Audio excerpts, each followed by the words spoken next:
please. Everyone is outside. This is Arun Kupal. I welcome you on behalf of the Religions of India.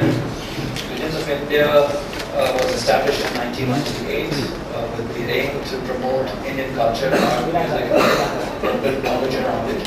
The Pendulum dialogue series is knowledge art, and Shanta Sat recently has very kindly been scented to curate these events for us. She needs no introduction. She's the vice chairperson of the Sangeet Natak Academy and chairperson of the Asia Pacific Performing Arts Network. I request Shanta ji to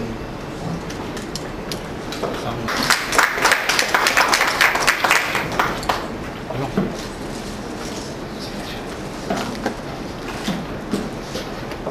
The subject for this evening is about cultural identity, local versus global issues of cultural identity, and it's also a very opportune time to have this discussion because the recent elections were quite significantly impacted by the issues of cultural identity, and there are erudite people who will deep delve into that. Let me not do that.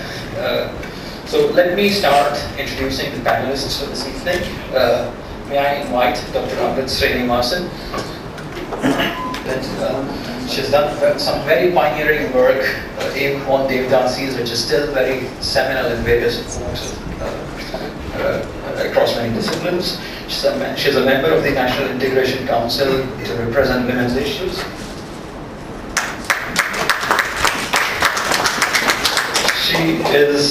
She's also been the Vice Chairman of Humanities and Social Sciences at the Department of East Asian Studies at Tel Aviv University, and also been lecturing in various parts of the world, including the Cambridge University and the McGill University in Canada.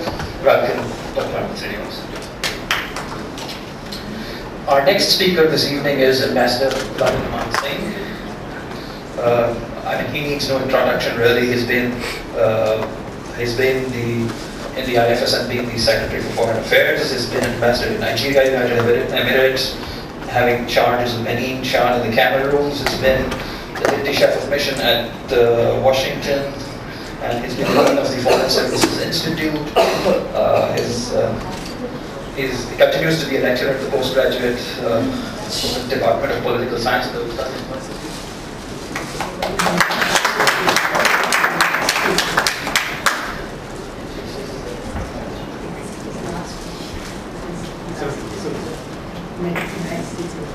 And Dr. Mansingh retired as the Foreign Secretary, and his last posting was as Ambassador to the United States of America. Let me invite Mr. Jawhar Sarkar from the Indian Administrative Services, currently the CEO of Prasar Bharati, overseeing AIR and Doordarshan. Mr. Jawhar Sarkar is a man of many parts. He's the only person I know who's straddled the worlds of finance, commerce, and industries, plus been very active in public communications, education, culture, and media, and related to finance.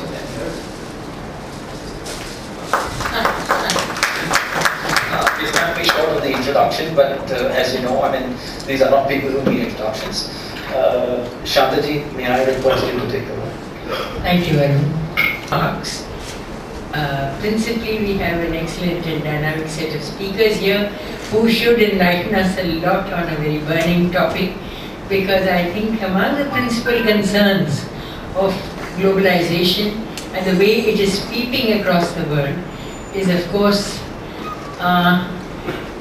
how it is impacting our age-old, quote-unquote, Maori culture, and how it is, to put it very brutally, globalization today I feel is another name for Americanization. And so a long time ago, it was the social scientist Ritzer who wrote a book on it and gave it the very suitable title of McDonaldization of society. So now it's no longer something new. It's something that we all take for granted, but its impact on our life and on our culture is something that's phenomenal. And now when I look at a woman I immediately say to myself, if she is sari wearing and a particular profile, then she has to be 30 above plus. If she is wearing pants and tops and western clothes, then it is under.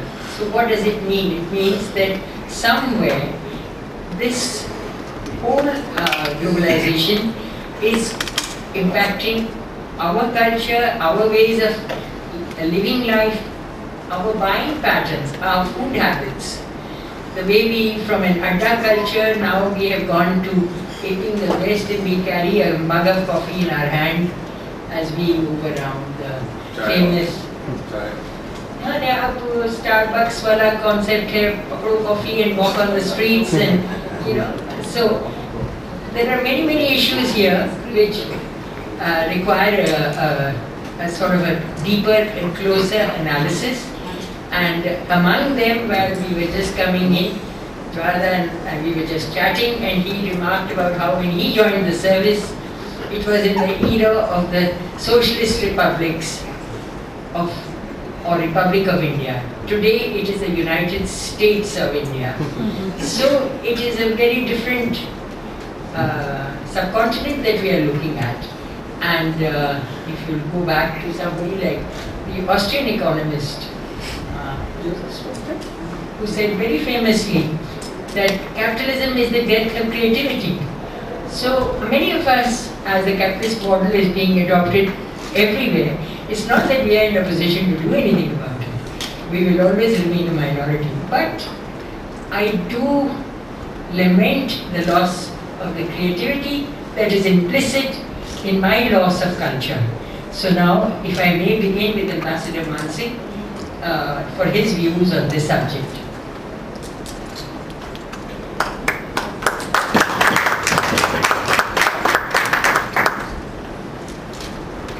I'm grateful to Dipai Mazumdar, who is not here, and thankful to Shantaji for inviting me to join this very distinguished panel. And as I can see, a very distinguished audience. Now, judging by Shantaji's opening remarks, I feel it may be a long ideological evening.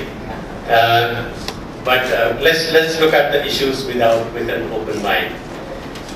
First, with a confession. I'm no specialist on cultural identity. I think you have a very distinguished academic, Professor Amrit Srinivasan here, and you have, of course, the Tsar, the Sarkar of culture, is sitting here with us. I'm sure they will throw a lot of light on this subject. But I will base my remarks on my own experiences as somebody who comes from a very richly cultural state like Odisha, and my experience of more than 40 years in the diplomatic service. So during my service, the issue of local versus global was never very far away. When I joined the foreign service way back in 1963, I felt I was almost 100% local. You have to grow up in Odisha to understand how strong the Odia cultural identity is, and how great the sense of cultural exceptionalism is in that state. Odisha may be one of the poorest states in India, but every Odia believes that in terms of its rich heritage and cultural excellence, Odisha is second to none. So pride in one's local culture is essentially a part of the Indian identity. I recall how I used to bristle with annoyance when somebody assumed that I was from Bihar or UP or Rajasthan. Or when well-meaning Bengali friends would say, oh yes, Odisha, it has the same culture as Bengal. No, I used to assert, we don't have the same culture, we are different, we are better, we are superior. So let's try and figure out how this issue of cultural identity has actually impacted and what is the true nature of identity. First, let's define what we are talking about. Civilization and culture are related concepts. And they both refer to a common pattern of behavior based on beliefs, norms, and values. So, within a larger area of culture, as in India, there are numerous subcultures which can be regional or even sub-regional and local. Now, when you come to identity, it's a slightly different concept, because identity is an individual sense of his or her culture or civilization. It's a kind of internalization of what you perceive your culture or civilization to be. So when Punjabis or Bengalis or South Indians feel they are different, and in most cases superior, they are actually asserting the individual cultural identity.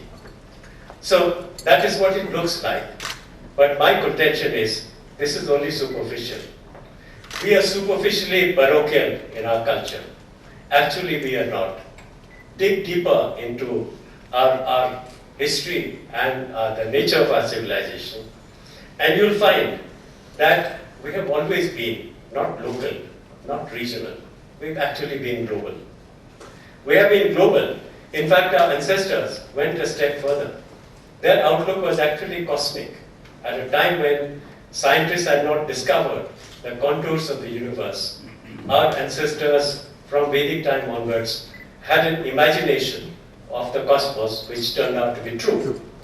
So what is the Indian cultural identity?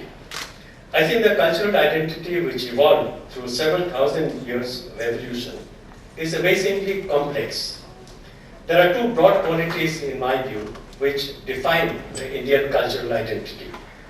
One is, it is pluralistic and inclusive, and secondly, it is universal and global. Let me explain. In most societies, people claim their identity at several levels. It is individual, a group, like in the concept of a clan or a tribe or a caste. It can be regional, it can be national. And in the 21st century, a new element has been added, which is the global. And therefore, as Shantaji rightly said, globalization is a phenomenon of our times, and it needs an effort to understand what it means for our cultural identity. Now, all the 4 or 5 different layers exist in Indian society. The only difference, in my view, is that in other civilizations, they claim that they have exclusive rights to a particular kind of culture which others don't share. In India, my perception is that while efforts have been made to project ourselves as a very exclusive civilization, actually we have not been exclusive. We have been pretty open and inclusive. The 3 most common assertions of being an exclusive culture are ethnicity, language, and cuisine. So let us examine if, as Indians, we can claim exclusivity in any of these fields. Let's start with ethnicity. The extensive use of the word Aryan, the concept of Varnashram, has given the impression that we are people who are descended from a pure Aryan race in the past, or as the South Indians say, they are derived from a pure Dravidian race. I think this has now been exploded as a myth. There is no such thing as an Aryan race or a Dravidian race. Modern scientific discovery has made it clear there is no ethnic purity so far as the Indian population is concerned. In fact, Dr. Niharanjan Rai, in his works, has projected that the only true, pure ethnic group that exists in India, they are the Adivasis, the original inhabitants of our country. All the rest of us are migrants from some part of the world or other. So, we have strong links with the regions around us, and therefore we have common ethnic links with them. My good friend Mohan Guruswami recently circulated a paper which I found was very intriguing. He has concluded that many of the identified groups, at least in North India, have Central Asian links. And this is where I can't verify the authenticity of his scholarship, but it is an intriguing thinking. His paper was entitled, "Who Are We?"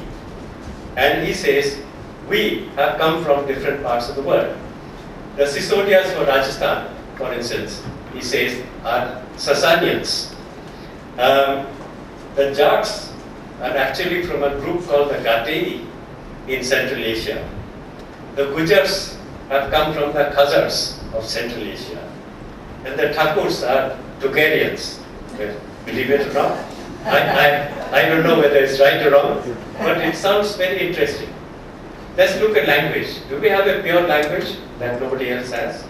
Well, unlike the ancient languages, let's say of the Chinese or the Egyptians or the people who created the Mesopotamian civilization, Indian languages have family roots with a lot of other languages in the world.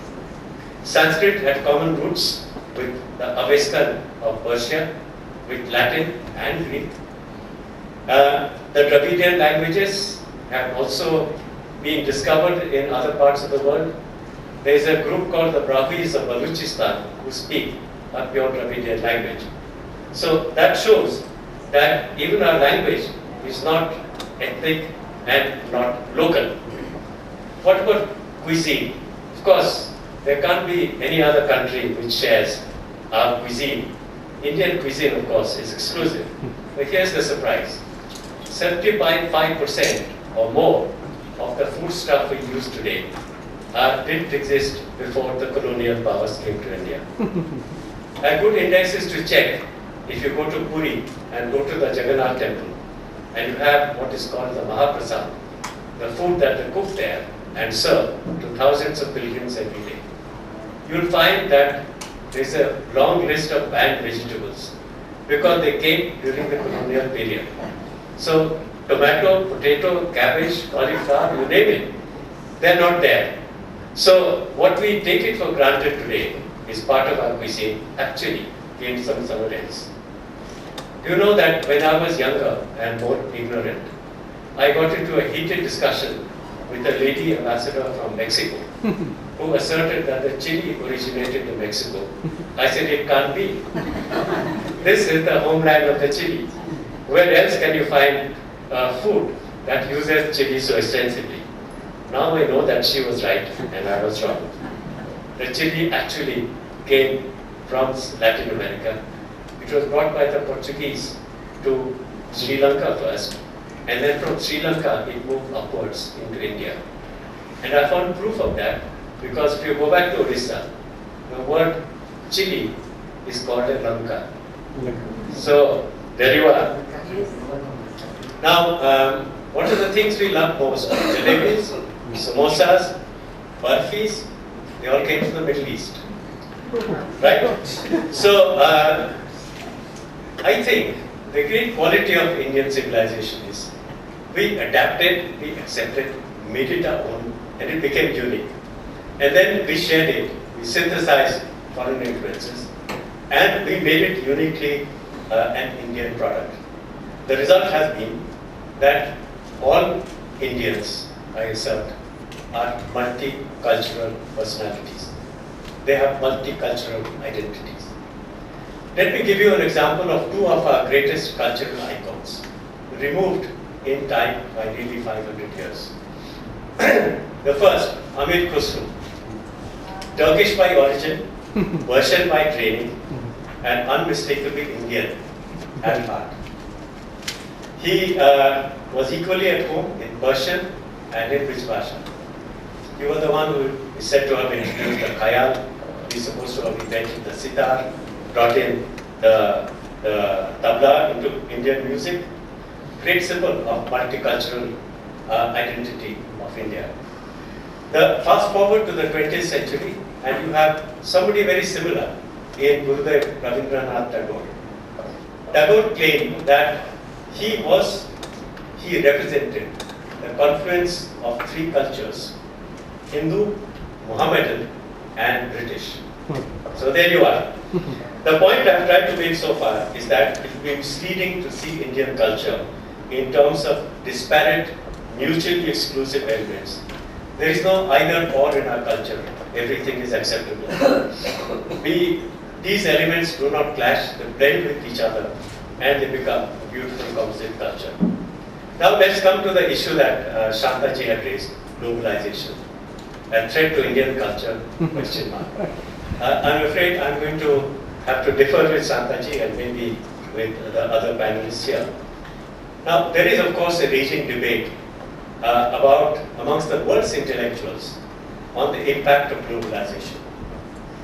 Two very good friends of mine, who are known international scholars, Ambassador Jaime of Chile and Professor Ramesh Thakur of Australia, have written a book recently called The Dark Side of Globalization. The authors conclude, and Shantaji would of course readily agree with them, that globalization has a dark side.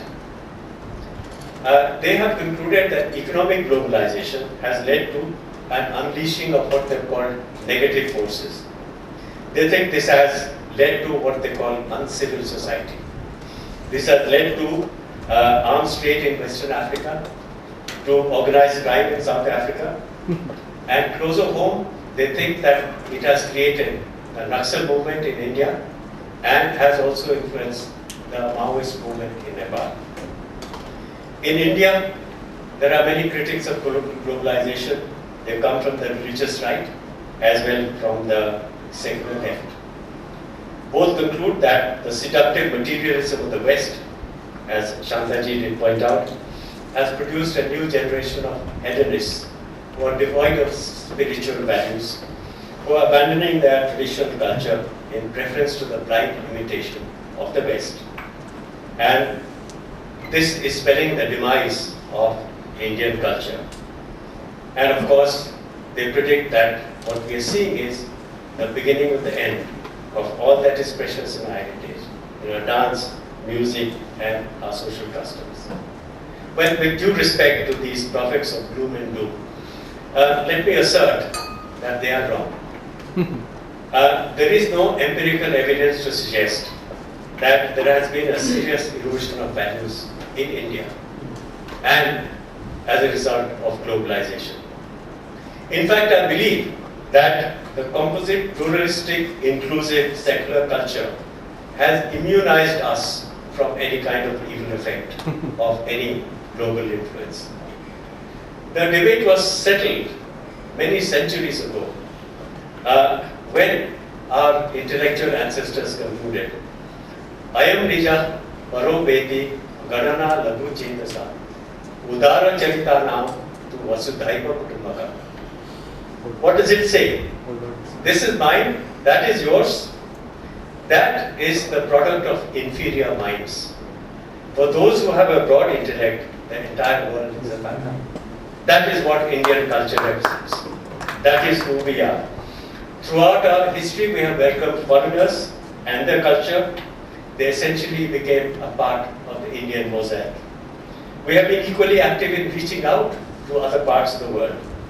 And we never went out as colonizers, as conquerors, but as traders, as preachers, as cultural ambassadors. Indians have never been afraid of globalization because they were the original globalizers. They exported the language, the literature, the music, and the spirituality to different parts of the world with open arms. So, let me assert that I do not believe that globalization, economic globalization, is a threat to our culture. And this, in fact, was what I think the great poet Tagore talked about in a favorite poem of mine, which is called Bharat Tirtha, in which only Tagore could describe the Indian spirit, as he called it, the music of many hearts mingling in a single harmony. And then he writes in this poem, the Aryan, the non-Aryan, the Dravidian, the Hun, the Pathan, and the Mughals, they have merged here into one body. All are welcome to the shores of Bharat. Ei Manoper, Ei Bharatper, Mahamanoper, Shagavtiri. So in my 4 decades of experience as a diplomat, I have witnessed that Indian culture has gone to every nook and corner of the world. I have seen Chinese, Japanese, Russian, French, and American girls dancing Bharatanatyam, Odissi, and Kathak. In remote Nigeria, I stumbled upon a temple, which was a Jagannath temple, complete with the idol of Lord Jagannath, and all the rituals are conducted by Nigerian priests who are wearing the sacred thread and wearing the gamchas and dhotis. There, Lord Jagannath is there in Nigeria. Indian movies have become the vehicle of global entertainment. They have long overtaken Bollywood as the major producers of films in the world. In fact, Hollywood is now approaching Bollywood and trying to figure out how to have an alliance. They worked out a kind of alliance in a film called Slumdog Millionaire. Slumdog Millionaire, talking about the slums of India in Bombay. It won 8 Oscars, and that's a Hollywood production. Therefore, let me conclude by saying, let us abandon this paranoia about globalization, because we're not the victims of globalizations. We have always been the globalizations. In fact, I would assert we created globalization. We invented globalization. Our ladies love to wear Tanjoi saris. It came from China. Silk came from China. We love to eat biryani, kebabs, samosas, jalebis, halwas, barfis. They came from the Middle East. So, what are we worried about? As Raj Kapoor said in that famous song of his, Mera juta hai Japani, everything about me is from somewhere else. But what is important? Mera dil hai Hindustani. That is what is important. Okay? So, what ultimately matters is, let us relax. India is not afraid of globalization, because India is globalizing the world. Thank you.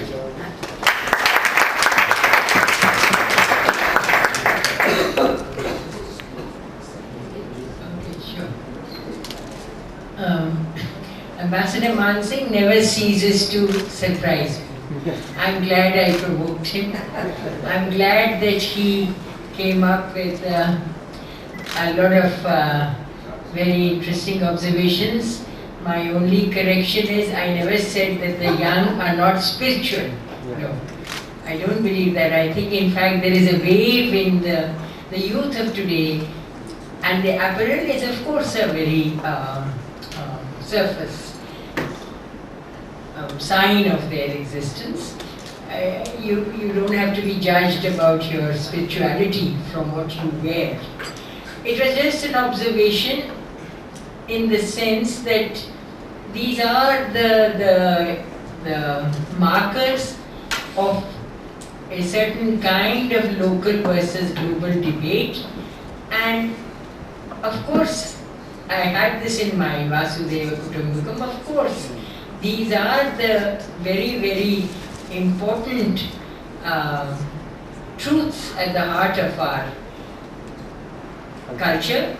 But the cultural identity today is definitely going through a melting pot, and definitely the jury is out in terms of whether ये जो दिल है जापानी और the दिल है हिंदुस्तानी, you know, is it aware of that Hindustan? Is it aware of that whole culture? I think somewhere it needs to reconnect with that culture, which has made it possible for today's India to harmonize. I do believe that at the end of the day, whether as we saw in the recent elections, did you see the debate yesterday with Eleni? You were in it.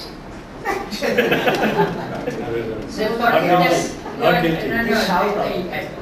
basically it was that debate on Pakistan, on this not coming out fast enough to agree to the invitation. Pakistan debate, yes, you were there, of course. And in that gentleman is so entertaining, Eleni from Pakistan. I think Times Now invites him because it just gives him free entertainment value. Because he sat there and he went on saying, this man is a butcher, this man is a murderer. And the others are trying to say, hey, now you're talking about our Prime Minister, please. You can't say that. He's not letting this keep quiet. He's going on with what he had to say. So somewhere, there is that heart resonating as one, which has enabled this particular phenomena. There are the dissenters, of course there will be, and we are happy that they are there. We want to have more of them. I thought to myself, now that this has happened, and if there is an election in Delhi, I'll have no choice except to vote for out. Which is a party that I think is immature and, a non-starter, but I'll have to do it because I want to encourage opposition. So anyway, forgive me for this long interjection. Forgive me. I will leave our expert here to the last, and I'll go to Johar Sarkar for his views. And you can speak from where you are if you so wish.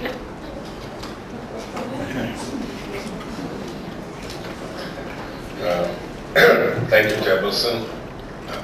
It's always a problem if you have to succeed or even attempt to succeed, Ambassador Mansingh. While my entire preparation is not a folder, I'll show you what I prepared. So I got scared when he started speaking with so much erudition that I picked up a little piece of paper and wrote whatever comes to me. But let me start by saying that he's one of the senior civil servants, if I may use a generic term, for whom I have a very deep respect. Not only because he has had a more successful career than mine, he was more tactful, let me put it like that. But also because he could bottle up, absorb so much erudition and not flaunt it, could continue to be have an open mind. So let me start by taking a couple of cues from where he started. He started with Odisha, the state I love. And I love it for different reasons, and one of them is how it stood up to a tyrant, cultural tyrant called Bengal. You have to understand what tyranny is until you actually suffer it. Madam, you need not nod your head because your state was equally culturally aggressive.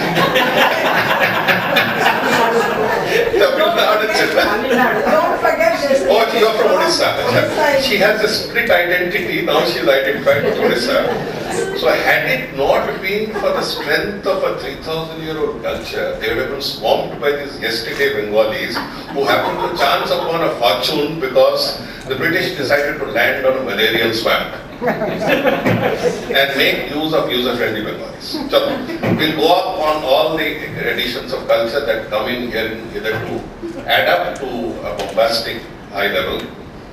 And had it not been for the strength of, as I said, a long sustained culture, they would have been directized by Bengal. Had it not been for Zenapati, Gilmon and others, every attempt was made. Now coming back to this one, I'm reminded of my issues. Most people have issues either with spouse or with children. I am no exception. I have it both. Both have with me. So my problem with thinking child is, of course he'll remain a child, is that you get it back in a globalized world. So when I asked him to describe with some degree of clarity what he was up to, he scratched his uncut beard and said, right, clarity? Clarity is something that comes to lesser minds. So under this excuse, I shall zigzag my argument to the extent that is humanly possible without giving any clarity. I shall start by referring to the first degree of reported globalization in India, because we are now talking of India.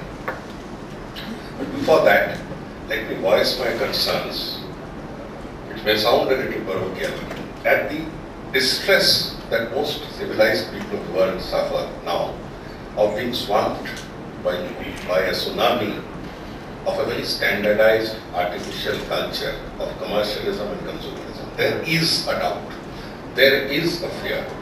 But the same fear existed when Rome got up. It existed when mighty empires get up and flex their muscles, export their brand of non-culture, and have it shoved down the throats of subordinate people. It happens, it has happened in the past, residues stay, and sometimes they go. They learn, they change. Let me give an example, since I raised Rome as an example.